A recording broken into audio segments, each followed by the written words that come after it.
Father, we just thank you for your word. And, your word has been released since we walked in the door. Your word has been released through worship, through your prophetic words, through testimonies. We just exalt your word. The living word, the written word. We exalt you, Jesus. And God, even as we hear the reading of the word this morning, I just feel like, as Jean gave that word about birthing, there's a birthing out of the living word. There is something that comes alive in us when we hear the sound of the word being released. When we hear each word being read, the Spirit just infuses understanding and depth and breakthrough and just a whole new level of oneness with you. So, God, we just thank you for the word. And we thank you what you're going to release over us, in us, and through us as we hear the word. And we just thank you, Jesus. Amen. Amen. So let me give you a little background on this. Monday morning, I was preparing. I do my podcast, and I was preparing my podcast, and I re-listened to the message from last Sunday.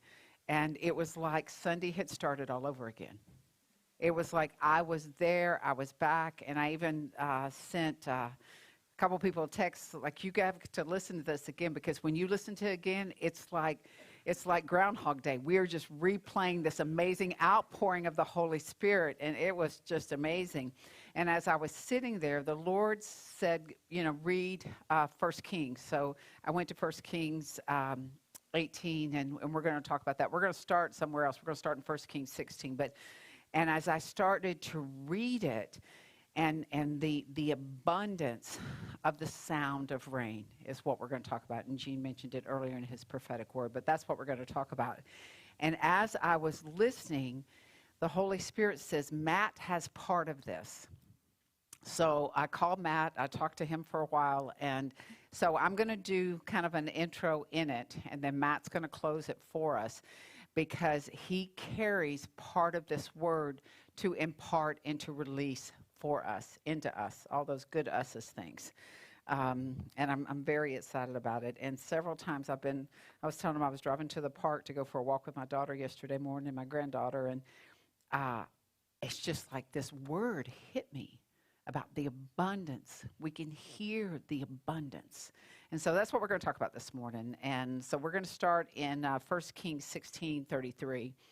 And we are going to talk about Ahab for 1 second. Ahab was a terrible king, and he just did terrible things as he tried to lead Israel into sin. And it says in this word, it says, and Ahab made a wooden image, and it was an image of Baal. And Ahab did more to provoke the Lord God of Israel to anger than all the kings of Israel who were before him. He was worst of the worst before him. And so the Lord says, enough of this, in 1 Kings 17:1. Let me actually get there so we can read along. Oh, I have the monitor up there now. We thank our AV guys and everything. They put up our new TVs. They put up monitors in the back so we can all see. And we appreciate that, guys. Thank you so much. Okay, 1 Kings 17. It says, in Elijah, the Tishbite of the inhabitants of Gilead said to Ahab, as the Lord God of Israel lives, before whom I stand, there shall not be dew nor rain these years except at my word. So everything stopped. The abundance stopped. The drought began. And Israel was paying for the sins of their kings.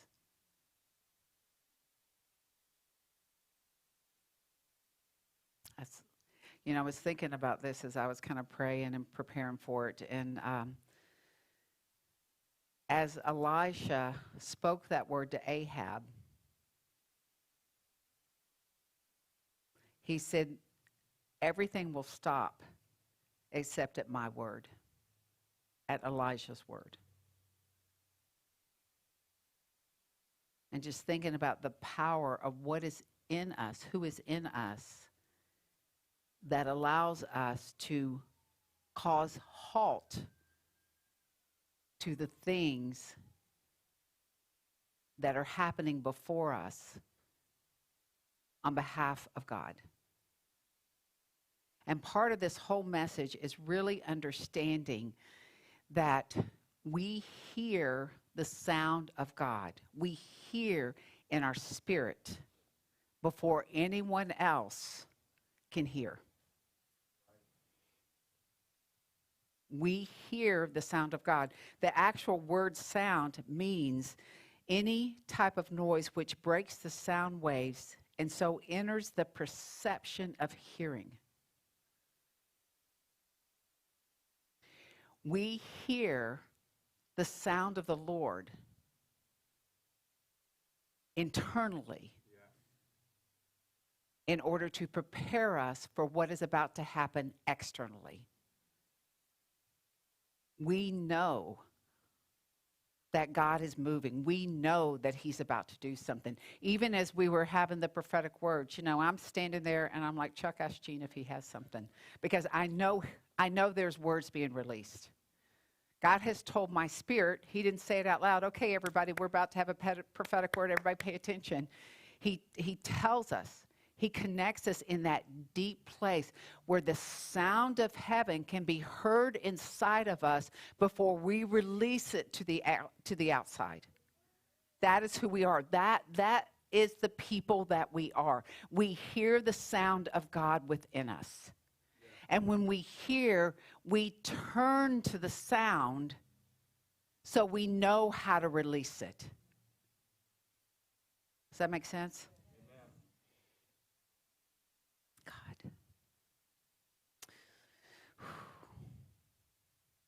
So the Lord sends Elisha because there is a famine. The Lord sends Elijah to be fed by the ravens. He sends him to the brook to be fed. And he said, you go there and the ravens will feed you. And so what does Elijah do? He goes, right? So when we hear the sound of the Lord, we go. We respond to what we're hearing. We have to respond to what we're hearing. Because if Elisha didn't do that part, then the other parts that came would have not happened. And that's why we have to understand what we hear inside is so critical to the dynamic shift of what's happening on the outside. We are literally responsible to break the strongholds that are happening outside. When God gives us the word to break, then we are responsible for releasing that break. We are God's breakthrough on this earth. He uses us to manifest what he wants to occur. Whew. But the burden is light. The yoke is easy. There's a refreshment of God that comes. So Elijah does what he's told to do. I think that's one of the biggest, that's the biggest hurdle we have to overcome, is when we hear the sound, we respond to the sound. We do what he causes us to do. And the Lord caused the rain to stop because there was a massive worship of a false god who was worshipped for providing the rain. And that God could not provide that rain. There is no way that God could provide that rain. So God said, you can pray to that false god, but I am the only God who can bring the rain and who can stop the rain. I am the only one. So his sign to Israel was, I'm stopping the rain. Because you are praying to the wrong God. I am stopping the rain. That is so good. Sometimes when I read the word, I'm like, God. The revelation off the page. God, putting these things together that, Lord, you are the sound within us that is released from us. Yeah. Elijah spoke, and it even says, the Lord heard the voice of Elijah, and he brought the child back to life. And we're not going to go through that whole story because I want to have make sure Matt has some time. But so the Lord heard the voice of Elijah. And the Lord brought the child back to life according to the voice of Elisha. Elisha says, Lord, bring him back. Yeah. And the Lord's like, yes.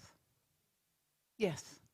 And it didn't mean, Elisha didn't contend over that child. It said that he breathed on him. Was this the 7th time or the 3-time one? 3 times.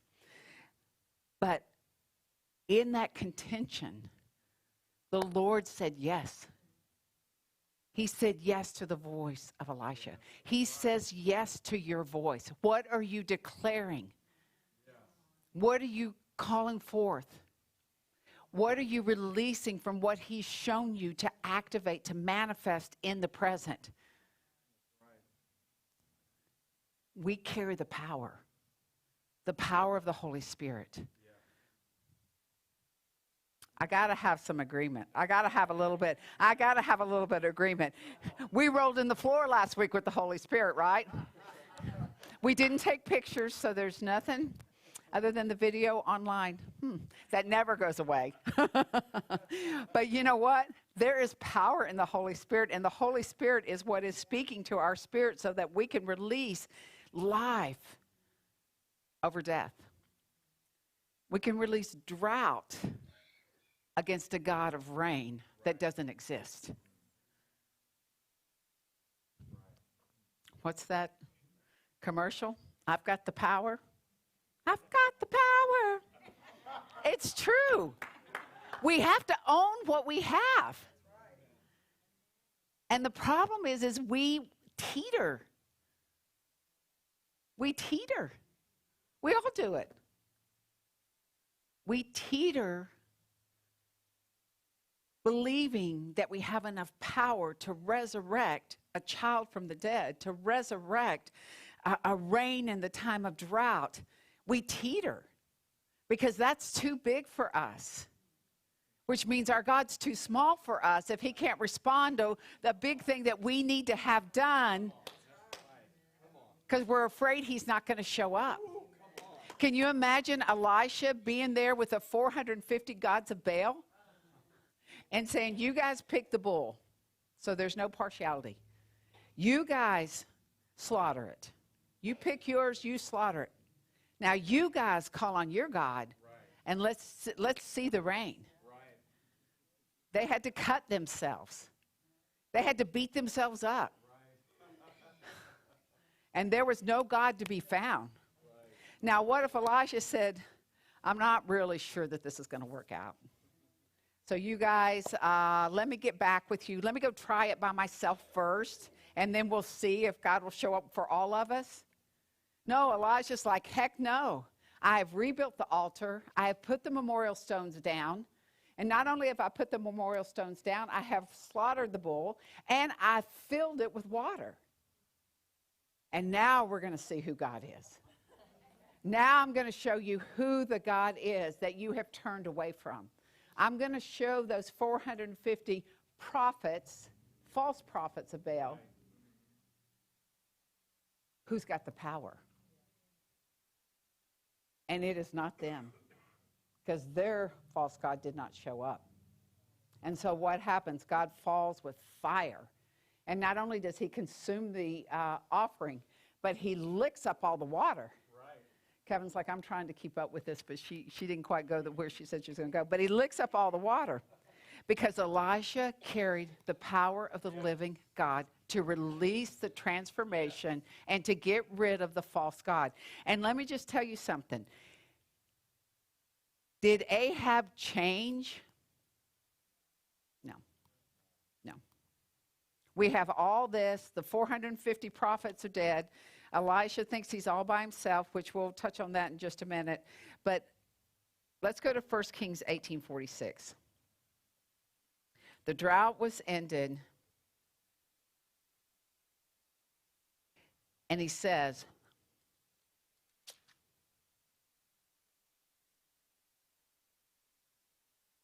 oh, I don't think that's the right scripture. 41, I'm sorry. Then Elisha said to Ahab, go up, eat and drink, for there is the sound of an abundance of rain. Yes. There is a sound of the abundance of rain. So Ahab went up to eat and drink, and Elijah went up to the top of Carmel, and he bowed down on the ground, and he put his face between his knees, and he said to his servant, go up now, look toward the sea, because Elisha already heard. Yeah. He already heard that the rain was coming. So he didn't have to see the manifestation because he heard it. He heard. Yeah. And he sends him back, he sends him back.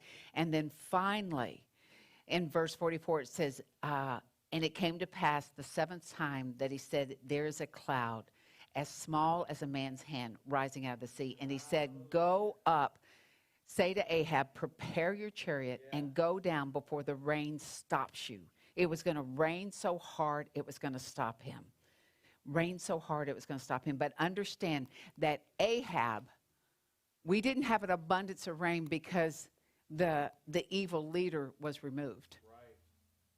We had an abundance of rain because the demonic stronghold was broken. That's right. Hallelujah. Ahab did not change. It took a while, a couple of chapters later, before he's killed. Right. So nothing changed in that span of time. But there was a showdown between the true prophet of God and the prophets of the false god. Right. There was a showdown. And Ahab did not repent to bring the reign of God. The people of God arose and defeated the demonic stronghold that had a hold of them, and that brought the rain. That brought the rain. So we don't have to wait till everything's perfect to tear down the demonic strongholds that are here. We do not have to wait. We don't have to wait till we have the perfect leader and the perfect country and the perfect church and the perfect this, because it will never be. We will always face demonic opposition until Christ returns. So if we're waiting on perfect, then we will always be oppressed. We will always be stressed. We will always be blinded. Because that's not what we're waiting on. We're waiting for the sound for God to tell us what to do. And it doesn't matter who the leader is. It doesn't matter what is going on. Because when we hear the sound and we release the sound, then the demonic falls. And that's what we have to realize. We carry the power to tear down every stronghold that has set itself up against God. That's right. Because we are anointed, we are filled, we are endued upon, we are all those things. All we have to do is respond to the sound. We respond to the sound. And it doesn't matter. There was one Elisha, there was 450 prophets. Right. But what Elijah didn't realize, and this is my last point, and then I'm going to turn it over to Matt, but what Elijah didn't realize is that God told him, I have saved a remnant. Yeah. There's 7,000 prophets that I have set apart, that I have saved. So you are not alone. We are never alone in this battle. Right. There's always a remnant rising with us. That will be an army for us to defeat the demonic strategy against us, because we have the power. We have the power. And there is an abundance of rain. What is happening right now is an abundance of rain. It is an outpouring of God's presence, not because everything's perfect in the world, not because the church is perfect. It's because we heard the sound and we responded to the sound. And it is allowed the move of God to come over us. So we are outrunning the chariot of Ahab. We have outrun that chariot by the supernatural power that God has put in us. So we don't have to worry about what's going on. We just have to hear the sound. The sound of abundance of rain. and God will annihilate. He will show up. He will lick up. He will take care of everything that has set itself up against us because we got the power. Amen. Glory.